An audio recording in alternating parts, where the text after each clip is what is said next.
I spent the whole night cooking, but my husband said it was nothing special. Have you ever poured your heart into something, only to have it dismissed in a single sentence? Outside, the city of Seattle pulsed with life. Headlights traced ribbons across wet asphalt, neon signs flickered among the low clouds, and the distant hum of traffic filled the air with urban energy. But inside apartment 17B, high above the bustling street, a different kind of energy was at work. A quiet, determined focus that filled the small kitchen with warmth and purpose. Lila Choudhury stood at the marble-topped island, sleeves rolled up, dark hair twisted into a messy bun. She cradled her phone between ear and shoulder, balancing a wooden spoon in her hand. The kitchen was aglow. Under-cabinet lights illuminated bowls of colorful spices, ginger roots, and neatly chopped vegetables. Outside the window, the city lights sparkled, a constellation over the sound. Add a pinch more garam masala, Lila. Not too much, or Marcus will think it's too bold, came Priya's gentle voice through the FaceTime screen, propped against a bag of flour. Lila grinned, glancing at her older sister's reassuring face. Did Dottie really use this much cardamom in her kheer? Priya laughed, rolling her eyes. She never measured anything. Just trust your nose. And remember, don't forget to taste as you go. Tonight had to be perfect. Not just good, not just comforting. Perfect. Lila felt it in her bones, in the way her hands moved across her grandmother's faded recipe cards, in the way she fussed over each dish. It had been Marcus's hardest week at work in months. Long hours, tense meetings, a big presentation looming. She wanted to remind him of home, her home, their home, a place to breathe and feel loved, even if life outside was relentless.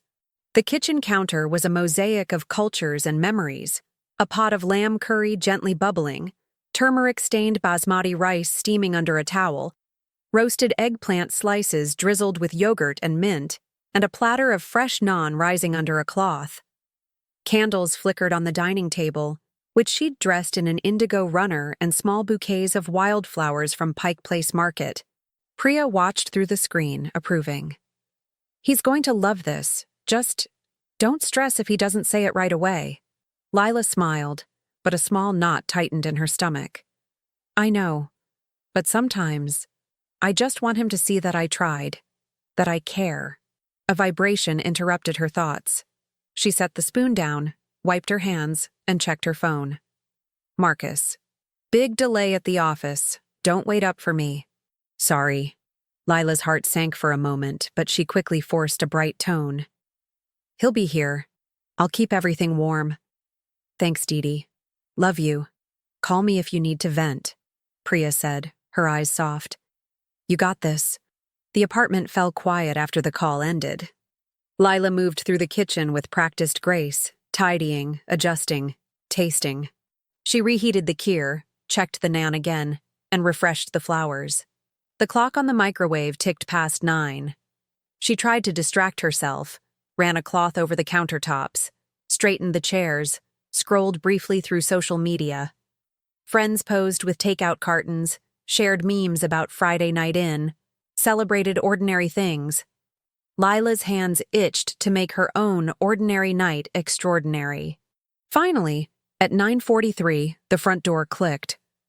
Marcus stepped in, shoulders slumped under his charcoal overcoat, laptop bag slipping off one arm.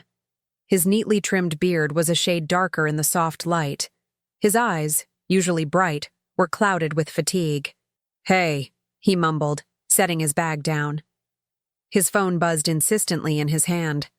Lila's face lit up, hope kindling in her eyes. Hey, I kept everything warm. Just sit, okay? She gestured to the table, the candles, the careful arrangement of dishes. Marcus nodded, barely glancing at the spread. He loosened his tie, slid into his chair, and started tapping at his phone with one hand while reaching for the naan with the other. Lila poured water into their glasses, her movements careful, watching him for a reaction. He spooned rice onto his plate, ladled curry, and took a bite. His eyes stayed fixed on his phone, thumb scrolling rapidly. Thanks, babe. He chewed, swallowed, then added, "It's nothing special, but thanks. I'm starving." The words landed with a dull thud. For a moment, Lila stood frozen, her hand hovering over the dessert bowl. Her smile faltered, her breath caught. She looked at Marcus, really looked. He was eating quickly, eyes on his phone, barely aware of her presence or the food set before him. She searched his face for a flicker of recognition, a hint that he noticed the effort she'd put in, the hours spent planning, shopping, chopping, tasting. But the only thing reflected in his tired eyes was a spreadsheet in his inbox. She sat down quietly, folding her hands in her lap. The candles flickered, casting soft shadows on the wall. The city outside glimmered as if in solidarity with her silent disappointment. Marcus finished eating in minutes, stacking his plate and standing up. "I have to jump on a call. Don't wait up." He squeezed her shoulder in passing, a perfunctory gesture, then disappeared into the bedroom. The door closed softly, leaving Lila alone with the remnants of her labor.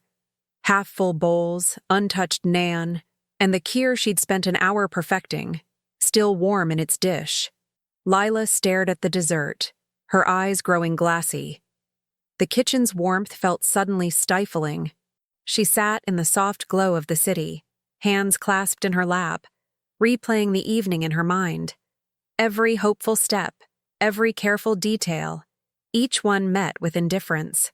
She pressed her lips together, fighting the urge to cry.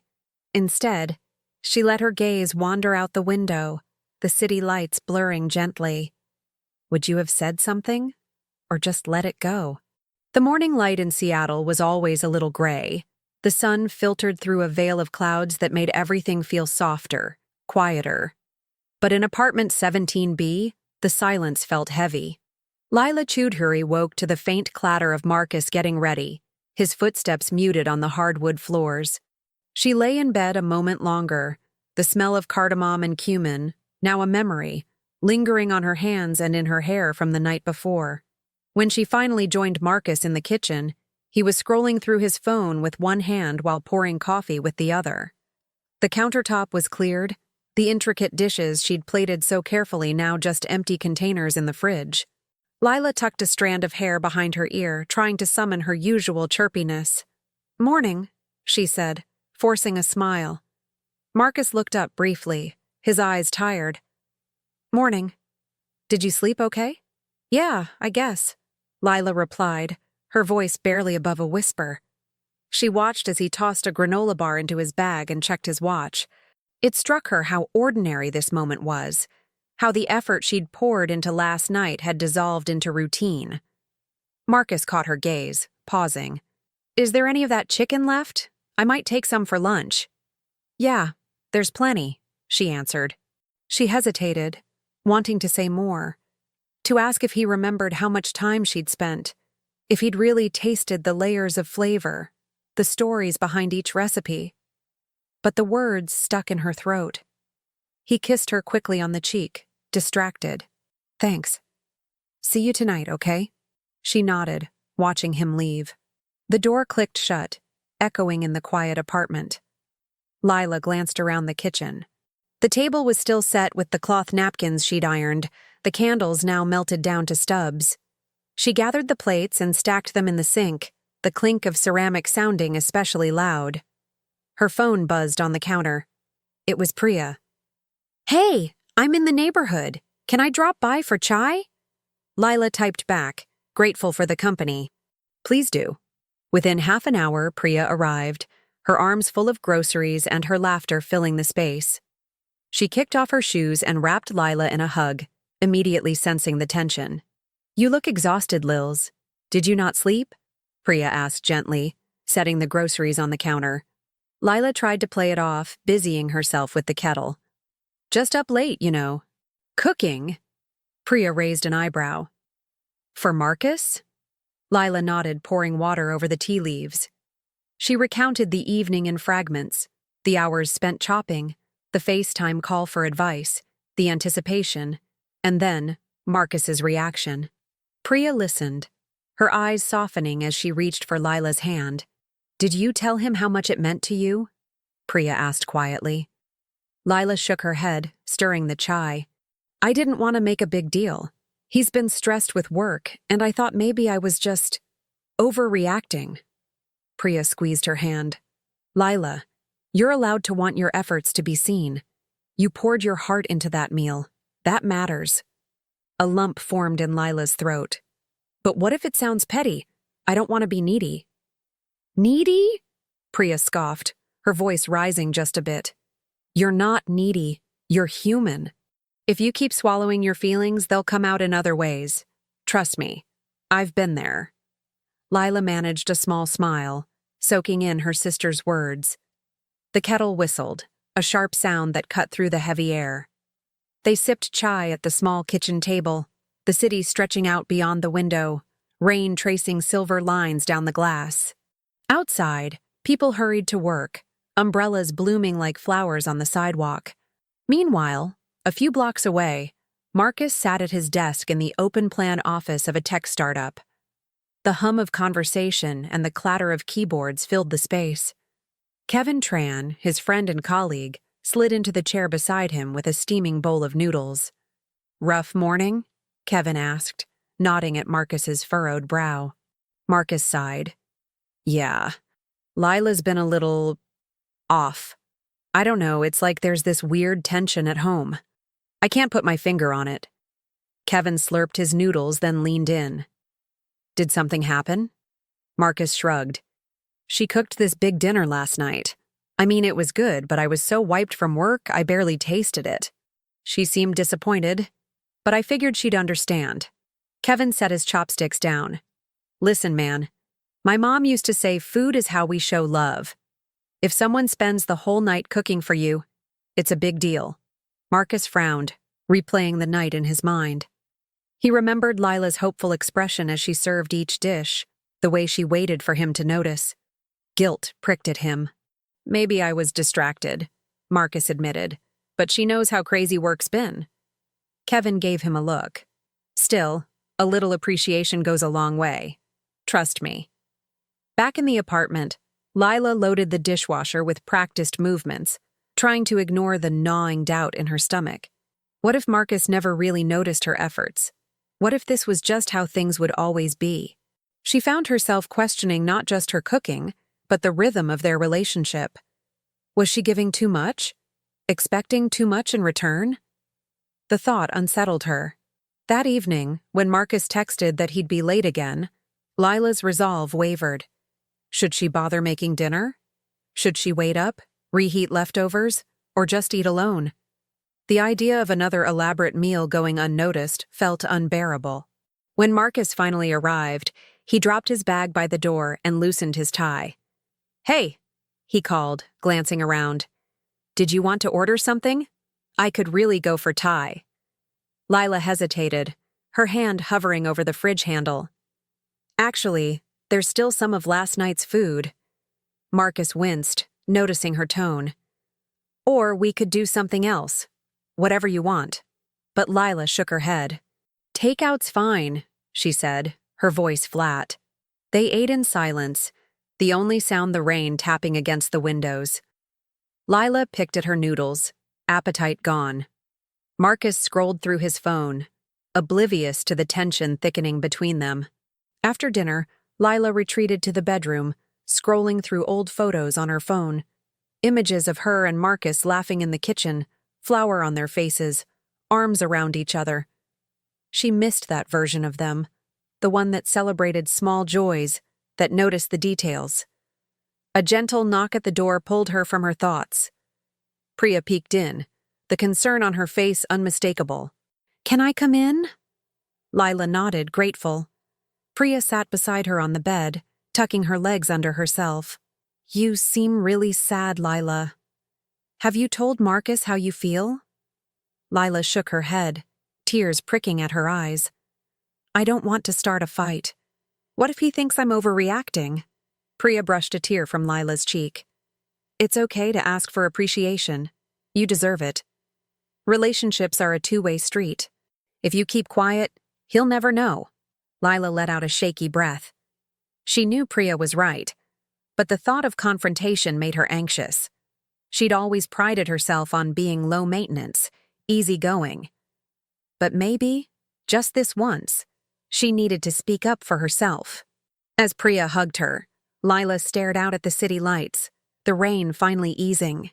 Somewhere in the distance, a siren wailed, and the world kept moving, indifferent to her worries. Down the hall, Marcus scrolled through his phone, pausing at a photo from their wedding. He smiled, remembering how happy Lila looked, how happy they were. He wondered when things had gotten so complicated. In the quiet of the apartment, both wondered what to do next, how to bridge the growing distance between them. Sometimes, the hardest thing isn't the work you put in, but finding the courage to ask for what you need. Have you ever felt unappreciated? Maybe you've been in Lila's shoes, pouring your heart into something only to have it go unnoticed. If you want to see what Lila decides and how she navigates this tough moment, make sure you subscribe and hit that notification bell so you don't miss the next part of the story. Your support means the world, and who knows, it might just help Lila find her voice. Marcus pushed open the apartment door just past 7. The muted thud echoed through the hallway, but tonight, there was no waft of spices, no clatter of pans, no welcoming, "Hey, you're home." Instead, only the low buzz of the city drifted in through the cracked window, mingling with the faint sound of rain tapping on glass. He paused, umbrella dripping on the doormat, scanning the living room. The table was bare.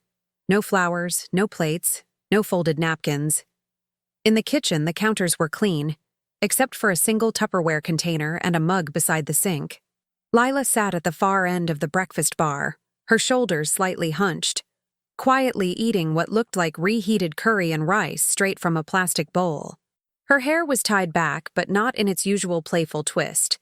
Tonight, it was simply out of the way. Marcus set his bag down gently. "Hey," he offered, voice tentative. Lila looked up, her face open but tired. "Hi." He waited for more, some thread of conversation to grab onto, but she just returned to her food in silence. The refrigerator's hum filled the space between them. He crossed to the fridge, hoping for leftovers, and found only a carton of almond milk and a half-empty jar of pickles. "Did you eat already?" he asked, trying for casual. She nodded, spoon pausing midair. "Yeah, I wasn't sure when you'd be home." Marcus hesitated. "We could order something?" He tried to keep it light, but his words landed flat, almost echoing off the tile. Lila's lips pressed into a thin line. "I'm good." He opened his laptop at the dining table, glancing over every few minutes. She finished eating, rinsed her bowl, and disappeared into the bedroom. There was a heaviness in the air, a thick, invisible wall he couldn't name, but could feel every time he breathed. He replayed the past few days in his mind. The dinner, her excitement, the beautiful table, the food. He'd barely tasted it, barely looked at her. Work had been relentless. Deadlines, code reviews, back-to-back meetings. He'd been present in body, absent in spirit.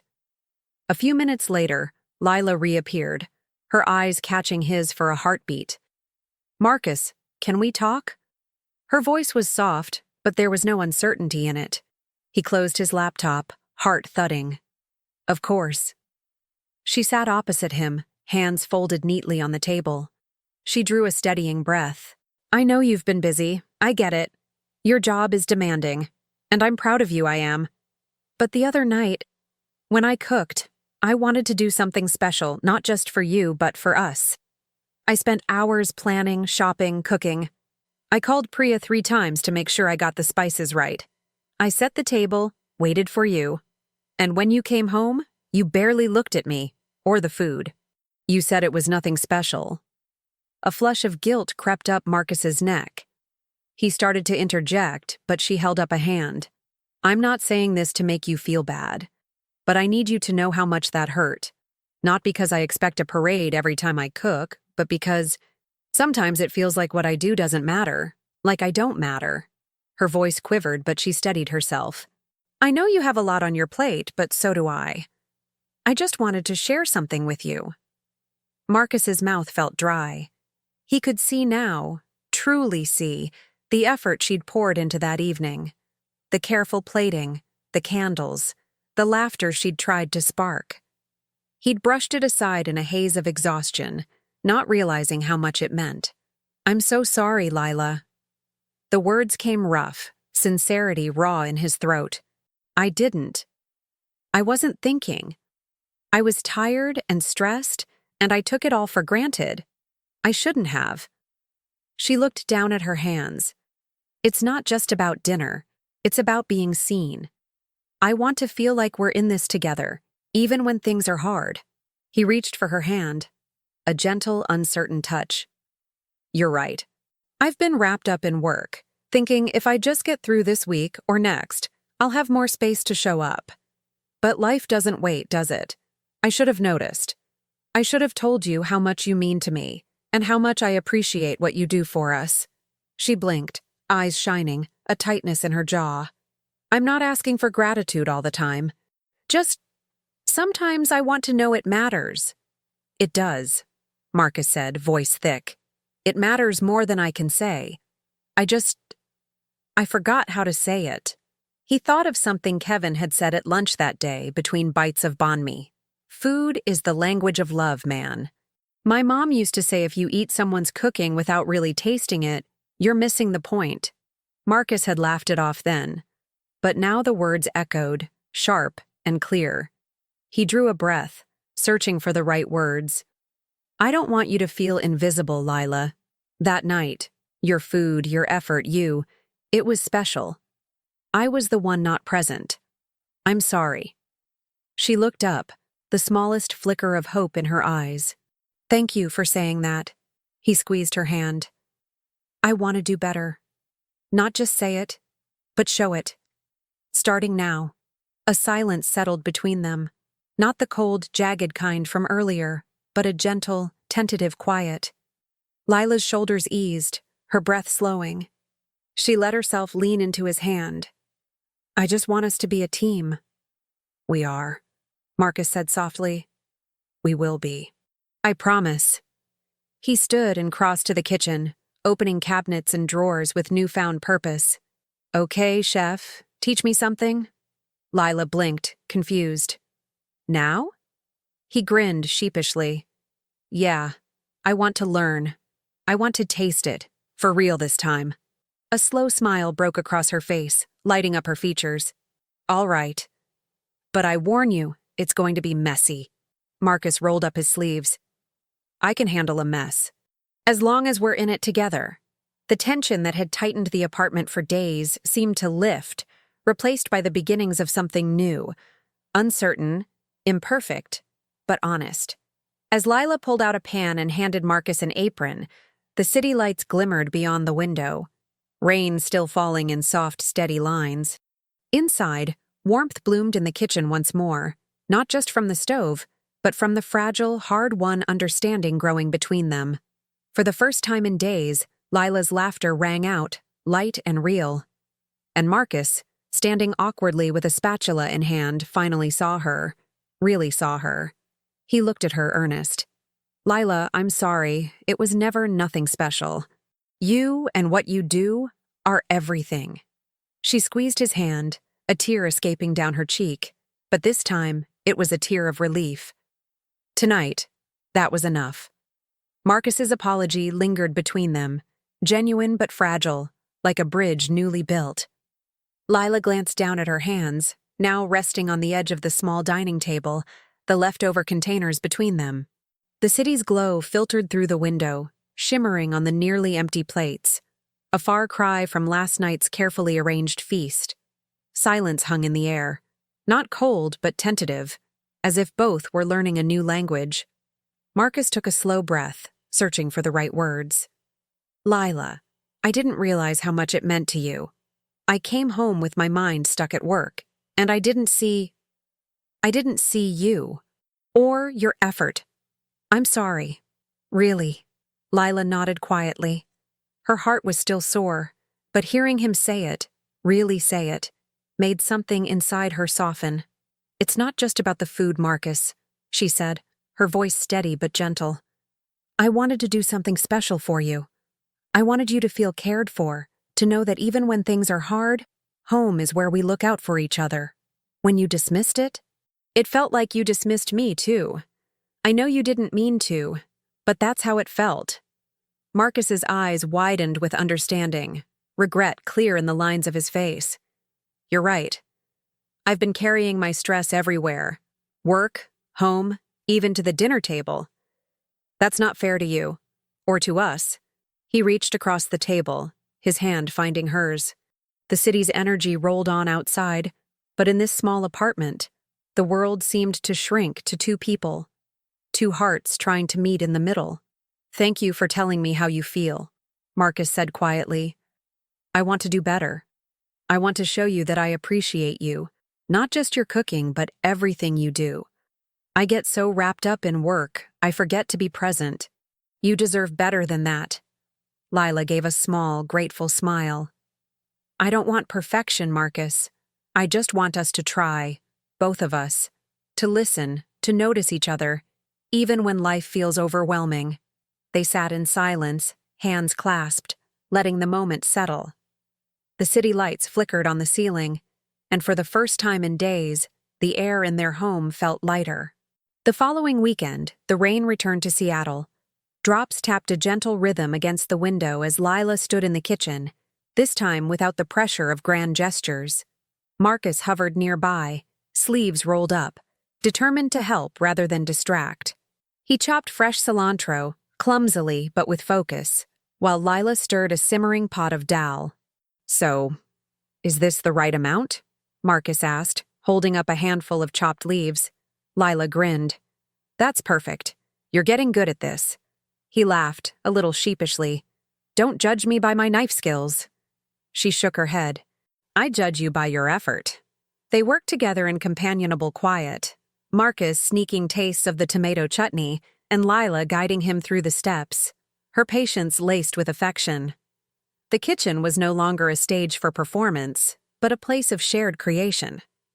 The meal was simple. Dal, rice, homemade roti. But as they set the table together, Lila could feel the difference in the room. There was intention, presence, and an undercurrent of new respect. Later, as they sat down to eat, Marcus paused before taking his first bite. He looked at Lila, a gentle seriousness in his eyes. I want to say something before we start. Thank you, Lila. For tonight. For last week. For everything. I didn't realize how much I was missing by not paying attention. I promise I'm going to work on being here, with you. Lila's heart swelled. The food was delicious, but it was his words that filled her with warmth. That's all I need. Just us, trying, together. They ate slowly, savoring each bite, sharing stories from their day. The city's rhythm pulsed outside, but inside, time seemed to slow down. Marcus asked about the spices, about Lila's favorite recipe from childhood, about why she loved to cook. Lila, surprised but delighted, shared memories of her grandmother's kitchen in Mumbai, the way aromas meant comfort and connection. As the meal ended, Marcus stood and began clearing plates, without being asked. Lila watched him, her heart light. She realized that growth, both his and hers, didn't come from grand gestures or perfect dinners. It came from honesty, from the courage to speak up, and from the willingness to listen. A few days later, Priya dropped by, arms full of groceries and curiosity. She found Lila humming to herself, prepping vegetables with an easy grace. Looks like you're back to your old self, Priya teased, setting the bags on the counter. So, did you two talk? Lila smiled, nodding. We did. It wasn't easy, but it was worth it. Marcus apologized, and I realized I needed to be honest, not just hope he'd figure it out. Priya grinned, pride shining in her eyes. That's brave, Lila. Communication is everything. Lila paused, considering. I used to think that if I worked hard enough, people would just notice. But sometimes you have to say what you need too. And listen when the other person tries, even if they're a little clumsy with cilantro. They both laughed, the sound brightening the apartment. As the weeks passed, The atmosphere in Lila and Marcus's home changed. The kitchen became a place for laughter and teamwork. The dinner table, a space for real conversation. Marcus still had busy days, and Lila still loved cooking. But now, they made time to check in with each other, to share and to listen. One evening, Marcus invited Kevin over for dinner. The apartment buzzed with friendly chatter as Lila set out plates of spicy eggplant and fragrant rice. Kevin took a bite, eyes widening. "Wow, this is incredible. Marcus, you didn't say your wife was a chef." Marcus grinned, pride clear in his voice. "She's amazing, and she's teaching me too. Did you know I can chop cilantro now?" Kevin laughed. "I'll believe that when I see it." Lila joined in the laughter, feeling a warmth that went beyond the food. She realized how much had changed, not in the ingredients or the recipes, but in the way they all connected. Her efforts mattered, not because they were perfect, but because they brought people together. That night, as Marcus and Lila cleared the table together, Marcus paused, turning to her. "Thank you, Lila, for not giving up, for telling me what you needed. I know I'm still learning, but I want to keep getting better. For you. For us." Lila squeezed his hand, her eyes shining. "Me too. I think we're both learning, and that's what matters." She looked out the window, watching the city lights flicker far below. The world outside was unpredictable, always moving, always demanding. But inside their apartment, there was a new sense of belonging, a home built not just on effort, but on understanding. To anyone watching this story unfold, maybe you've felt like Lila before, like your hard work and love went unseen, or your efforts felt nothing special to someone you care about. Maybe you've been on Marcus's side, distracted by life's stress, forgetting to notice the quiet ways someone shows they care. If you have, you're not alone. What matters is what you do next. Having the courage to share your feelings, the humility to listen, and the willingness to grow. Together. Now, I want to hear from you. Have you ever felt unappreciated or struggled to express your feelings to someone close? What helped you bridge that gap? Share your story in the comments below. Your experience might help someone else who's going through the same thing. If this story resonated with you, don't forget to give it a like, subscribe for more real-life stories, and hit the notification bell so you never miss a new episode. Your voice, your experiences, and your support help us build a community where everyone feels seen and valued. Remember, sometimes the smallest gesture, a kind word, a shared meal, a moment of honesty, can change everything. Thank you for watching and for being part of our story.